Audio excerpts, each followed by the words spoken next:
Hey guys, today we are talking about the keys that have allowed Dustin Johnson to become world number one.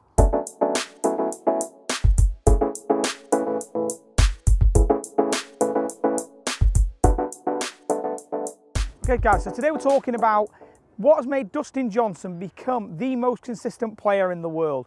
Clearly he's on a rich vein of form.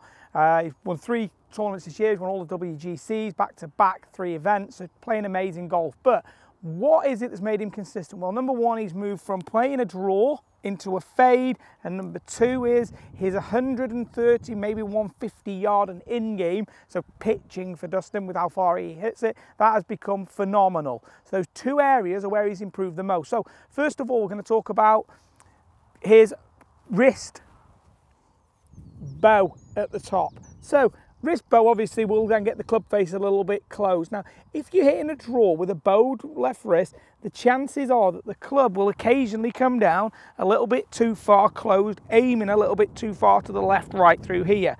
So if you've got it closed and then it's coming down, closing your in to out, that ball will then start off to the left. As it's starting to the left, it's then going to curve even more left due to the differential between the face and the path.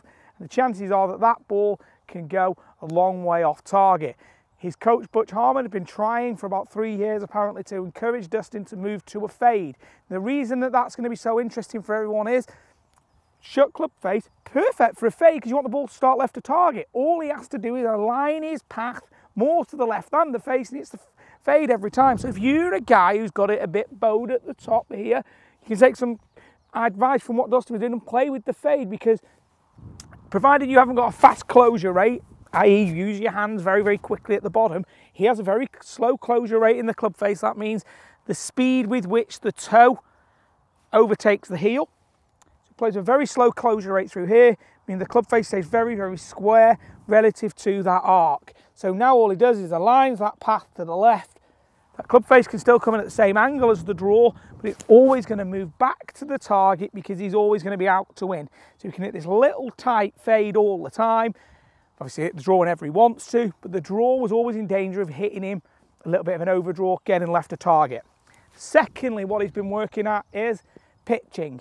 For pitching, I've been working at getting it obviously a lot more matched, and he's getting a lot more width, okay? So he's been working at trying to get more width in the follow through.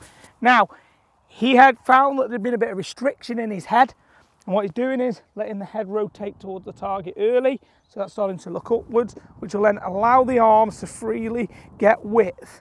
With the rotating motion of the body, if you let that head rotate like Dustin had been doing, that allows you to get that width. And they've been the big differences. When he'd been staying down too long, you have to get a bit steep, or the face angle can change. And the big thing is, it was affecting where his contact point was on the face. Massive at their level, because that's going to change the launch and the spin, therefore making distance control really, really difficult. Apparently now he's using his TrackMan all the time, and what he's using on his TrackMan is he'll hit a shot, let's say in a little through motion here, and he'll shout out whilst it's in the air 82, so then he will then look at the TrackMan to see where it's landed, to see how dialed in he is with his feels, and he's now getting 1 or 2 yards away on the landing spot every time, showing just how well he is controlling the launch and, most important, the direction at the bottom of the arc. So the arc is very, very consistent.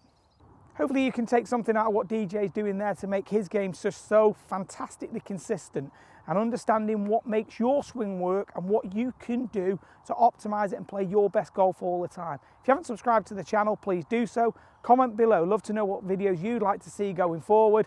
Thanks for watching, and talk with you again very soon.